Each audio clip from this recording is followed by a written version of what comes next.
জিন এবং মানবজাতিকে আল্লাহ তাআলা তার ইবাদত করার জন্য সৃষ্টি করেছে। পবিত্র আল কোরআনেও জিনের কথা উল্লেখ আছে। তাছাড়া মানবজাতির শুরু থেকে জিনের অস্তিত্ব লক্ষ্য করা যায়। তবে জিন এবং মানুষের জন্য আল্লাহ তাআলা দুইটি সীমানা তৈরি করে দিয়েছেন। মানুষ বা জিন উভয়ের জন্যই সেই সীমা অতিক্রম করা বা সীমা লঙ্ঘন করা নিষিদ্ধ। কিন্তু কিছু মানুষ এই সীমানা অতিক্রম করে জিনকে ডেকে এনে বিভিন্নভাবে তাদের স্বার্থ হাসিল করায়। ঠিক তেমনইভাবে জিনও নানান রূপে নানানভাবে মানুষের শরীরে প্রবেশ করে নিজেদের স্বার্থ হাসিল করে নেয়। ঠিক এরকমই একটা গল্প নিয়ে তৈরি হয়েছে মোনা জিন 2 মুভিটি। হরর, থ্রিলার আর সাসপেন্সে ভরপুর এই মুভিটি থেকে আপনি এক মিনিটও চোখ সরাতে পারবেন না। তো চলুন কথা না বাড়িয়ে সরাসরি চলে যায় মূল গল্পে। গাজীপুরের সাহাপাড়া গ্রামের এক লোক আলেক। তার পেশা কিছুটা অদ্ভুত। তিনি সাধারণত ঝাড়ফুঁক করে জিনভূত তাড়ানোর ব্যবস্থা করেন। এলাকায় কোনো ছেলে মেয়ে হঠাৎ করে যদি অদ্ভুত আচরণ শুরু করে অথবা মানুষ যদি সন্দেহ করে কাউকে জিনে ধরেছে, ঠিক তখনই ডাক পড়ে আলেকের। যদিও আলেক ঝাড়ফুঁক করলেও বাস্তবে এই বিষয়ে তার তেমন একটা জ্ঞান গরিমা নেই। তাই প্রতিনিয়ত তার স্ত্রী তাকে এই পেশা ছেড়ে দিতে বলে, কারণ গ্রামের অনেকেই আলেককে বাটপার ফকির বলে গালি দেয়। তবে আধুনিক লোকজন যতই জিনভূতে বিশ্বাস না করুক, আলেক সবসময় এই ব্যাপারে নিশ্চিত যে জিনের অস্তিত্ব অবশ্যই আছে। কোনো ব্যক্তি যদি সূরা জিন 17 বার এবং আয়াতুল কুরসি 11 বার পড়ে জিনকে ডাকার চেষ্টা করে, তাহলে সে প্রমাণ পেয়ে যাবে যে জিন আছে কি নেই। আলেকের একমাত্র সন্তান মোনা। 13 বছর বয়সী এই কিশোরী পড়াশোনায় বেশ মেধাবী এবং কৌতূহলী। বাবার কাছে জিন ডাকার এই পদ্ধতির কথা শুনে তার মধ্যে একটা তীব্র কৌতূহল সৃষ্টি হয়। এছাড়া সে ভাবতে থাকে, একবার যদি সে জিন আছে প্রমাণ করতে পারে, তাহলে সেটা হবে যারা তার বাবাকে বাটপার বলে ডাকে তাদের মুখের উপর একটা জবাবের মতো। তবে জিন ডাকার যে ক্ষতিকর দিক ছিল সে ব্যাপারে মোনা কিছুই জানত না। অতঃপর কিশোরী মনের কৌতূহলের জয় হয়। গভীর রাতে একা একা বাবার কথা মতো দোয়াগুলো পড়তে থাকে। ফলে এক পর্যায়ে একটি জিন জঙ্গল থেকে ধীরে ধীরে মোনাদের বাড়ির দিকে যেতে থাকে। সেই সময় আলেক এবং তার স্ত্রী ঘুমাচ্ছিল। হঠাৎ করে আলেক তার মেয়ের রুম থেকে কেমন একটা ভারী পুরুষালী কণ্ঠ শুনতে থাকে। আলেক কিছুটা অবাক হয়ে তার স্ত্রীকে ঘুম থেকে ওঠায়।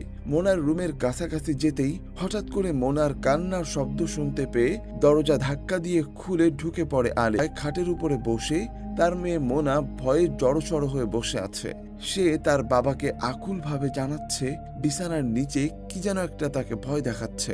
এরপর আলেক দ্রুত বিছানার নিচে তাকায়, আর তখন সে একদম চমকে যায়, কারণ বিছানার নিচে অবিকল তার মেয়ে মোনাই যেন ভয়ে কুঁকড়ে বসে আছে। তাকে দেখে বলে উঠল বিছানার উপর বসা কি যেন তাকে ভয় দেখাচ্ছে। এসবের মধ্যেই ভোর হয়ে গেলে হঠাৎ বিছানার নিচের মোনা অদৃশ্য হয়ে যায়। আলেক পুরো ব্যাপারটা মনের ভুল ভেবে নেয়, কিন্তু সে বুঝতে পারে না ইতিমধ্যে নিজের ভুলের কারণে তার মেয়ে একটি জিনকে ডেকে নিয়ে এসেছে তার বাড়িতে, এবং সেই জিনটি ইতিমধ্যে মোনাকে গ্রাস করে ফেলেছে। আলেকদের গ্রামের চেয়ারম্যান আফসার সাহেব খুবই ভালো মানুষ হিসাবে সুপরিচিত। এলাকায় তিনি এতই জনপ্রিয় যে টানা কয়েকবার তিনি এখানকার চেয়ারম্যান হিসাবে নির্বাচিত হয়েছেন। পরদিন রাতে হঠাৎ মোনা রাতের বেলায় চেয়ারম্যান সাহেবের বাড়িতে এসে তাকে ডাকতে থাকেন। মোনা জানায় তার বাবা ভীষণ অসুস্থ হয়ে পড়েছে। এই মুহূর্তে চেয়ারম্যান সাহেব যদি কোনোভাবে তাকে হাসপাতালে নেওয়ার ব্যবস্থা করতে পারত, তাহলে হয়তো তার বাবা বেঁচে যেত। তবে চেয়ারম্যান সাহেবের রাত্রে বের হওয়া নিষেধ। যৌবন বয়সে নাকি একটা জিন 2 বার তাকে আক্রমণ করেছিল, তাই ভয়ে তিনি তাবিজ পড়েন সবসময়, আর হুজুরের পরামর্শে রাত্রে বের হওয়া থেকে বিরত থাকেন। তাই তিনি না গিয়ে তার চাকর পাখিকে মোনার সাথে পাঠিয়ে দেন।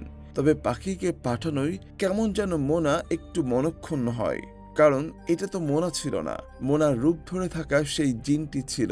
আসলে চেয়ারম্যানকে যে জিনটি মারতে চাই সেই এখন মোনার উপর ভর করেছে। চেয়ারম্যান না আসায় পাখির সাথে যেতে যেতেই হঠাৎ করেই মোনা অদৃশ্য হয়ে যায়। ফলে পাখি ভীষণ ভয় পেয়ে দৌড়ে আলেকের বাড়িতে চলে যায়, কিন্তু গিয়ে দেখে আলেক মোটেই অসুস্থ নয় এবং তার মেয়ে মোনা চুপচাপ বিছানায় ঘুমাচ্ছে। পরপর 2 দিন তার মেয়েকে নিয়ে এইরকম ঘটনায় আলেক শরণাপন্ন হয় এলাকার ইমাম সাহেবের। ইমাম সাহেব আলেকের ঝাড়ফুঁককে অনেকটাই উপহাস করে বলে, তুমি মিয়া সারা বছর এলাকায় জিন ভূত তাড়াও আর নিজের বাড়িটা তাড়াইতে পারতেছ না। আগেই বলেছি আলেকের মূলত এই ব্যাপারে কোনো জ্ঞান নেই।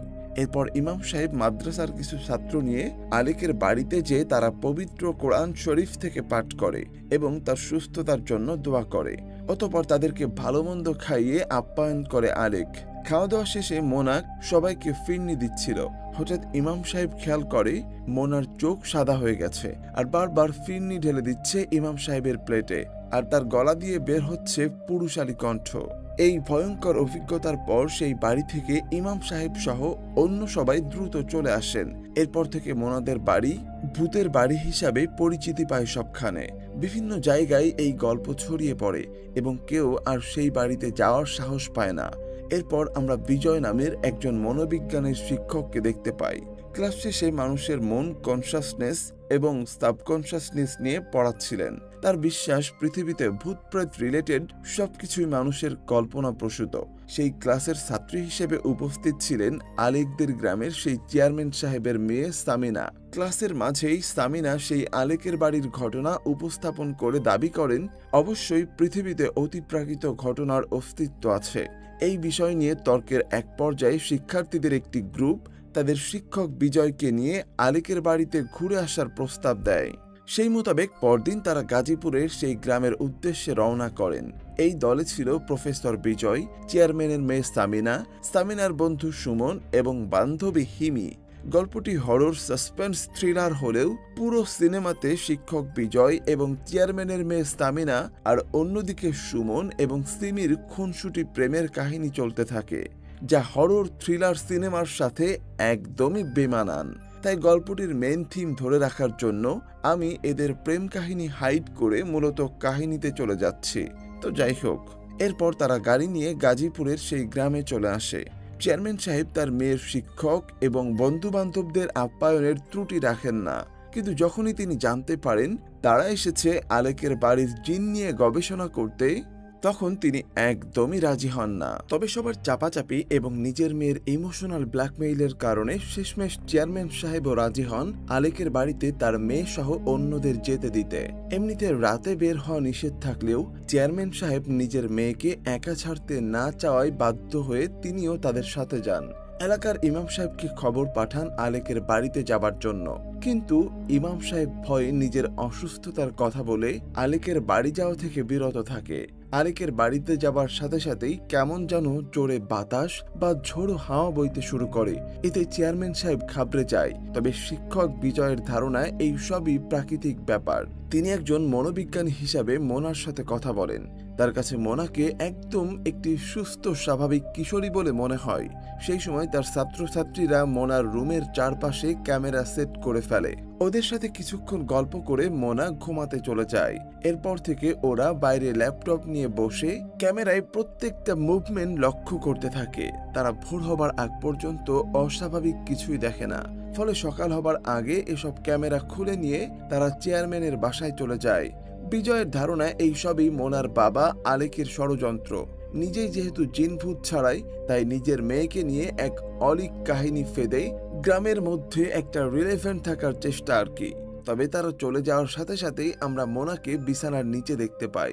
সে তখন বসে বসে একটি হাড্ডি চিবোতে থাকে। আবারও জিনে ভর করার কারণে সকাল থেকে তার প্রচন্ড জ্বর আসে। পরদিন দুপুরে গ্রাম থেকে বের হয় মোনা, আর এই অবস্থা দেখে বিজয় এবং তার ছাত্রছাত্রীরা মোনাকে হাসপাতালে নিয়ে যায়। তার 104 ডিগ্রি জ্বর থাকার কারণে মোনাকে হাসপাতালে ভর্তি করা হয়। কিন্তু রাতের বেলা হাসপাতালের নার্স মোনাকে অদ্ভুতভাবে শূন্যে ভাসতে দেখে জ্ঞান হারিয়ে ফেলে। যদিও সকালে দেখা যায় মোনা একদম সুস্থ হয়ে গেছে। বিজয়ের ধারণা নার্স মহিলাটির হ্যালুসিনেশন হয়েছিল, তাই সে উল্টাপাল্টা দেখেছে। মোনাকে তারা বাসায় পৌঁছে দিয়ে আসে। যেহেতু অদ্ভুত কোনো কিছু তারা দেখেননি বা প্রমাণ করতে পারেননি, তাই বিজয় আর সেই গ্রামে থাকার প্রয়োজন মনে করে না। সেই দিনই তারা গাড়িতে করে ঢাকার উদ্দেশ্যে রওনা করে। কিন্তু গ্রামের একটি জঙ্গল দিয়ে যাওয়ার সময় কোনো এক অদ্ভুত শক্তি তাদের গাড়ির ইঞ্জিন বিকল করে দেয়। এই অজপাড়া গায়ের ধারের কাছে কোনো মেকানিক পাওয়া যাবে না, বিধায় তারা আবার চেয়ারম্যান সাহেবের বাড়িতে ফিরে যায়। যেহেতু গাড়ি ঠিক না হওয়া পর্যন্ত তাদের আর যাওয়া হচ্ছে না, তাই তারা ঠিক করে সেই রাতে তারা আলেকের বাড়িতে গিয়ে বারবিকিউ পার্টি করবে।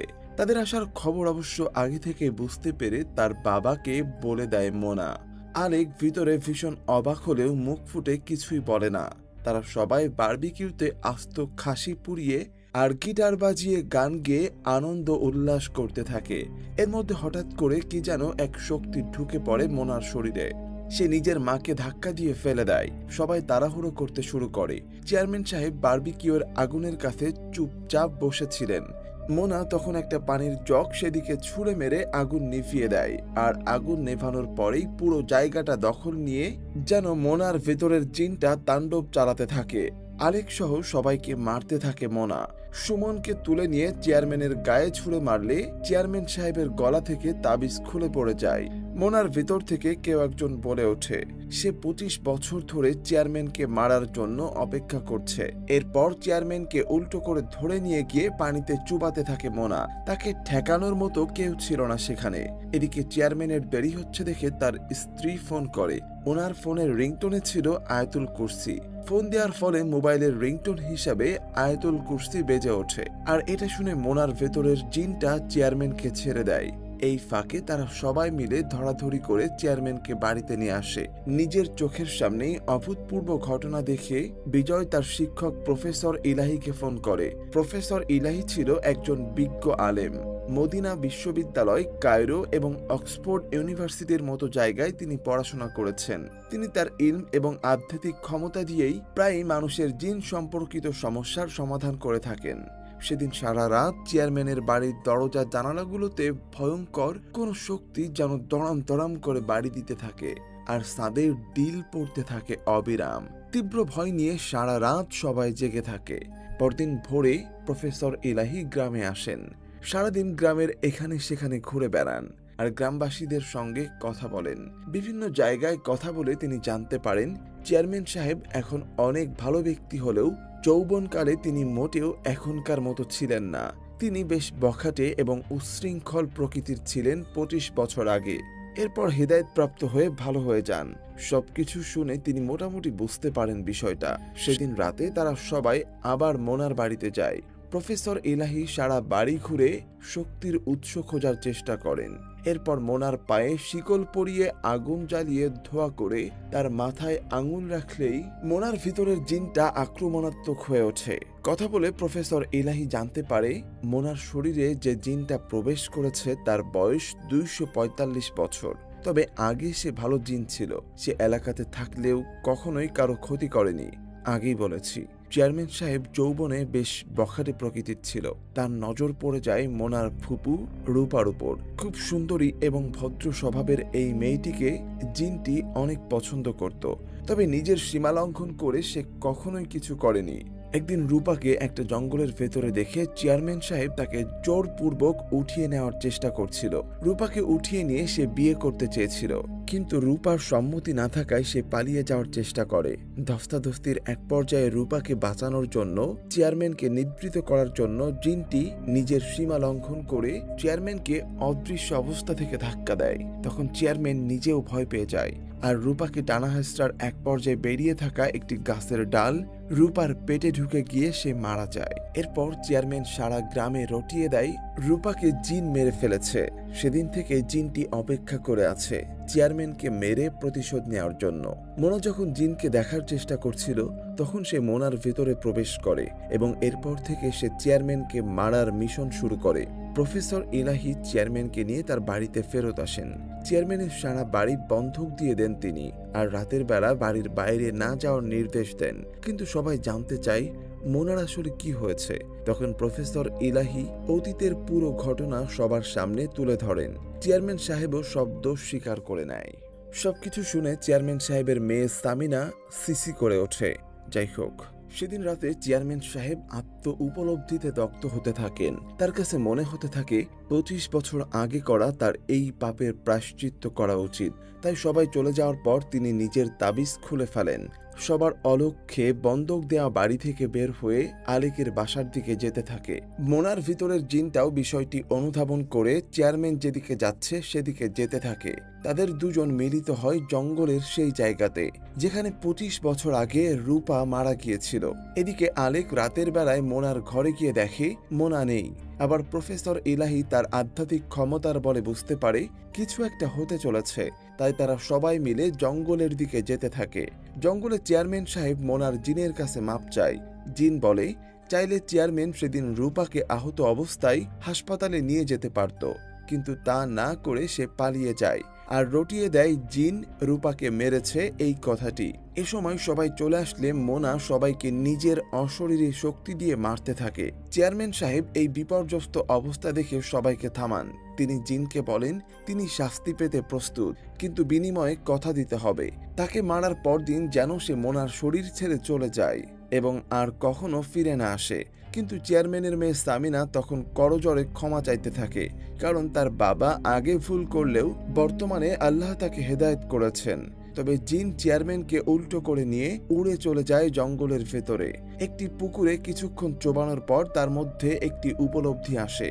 চেয়ারম্যানের নিরপরাধ মেয়ের কারণে অবশেষে চেয়ারম্যানকে মাফ করে দিয়ে চলে যায় মোনার শরীর ছেড়ে অসীমের পথে। আর এখানেই মুভিটি শেষ হয়ে যায়। তো এই ছিল জিন 2 মুভিটির কাহিনী।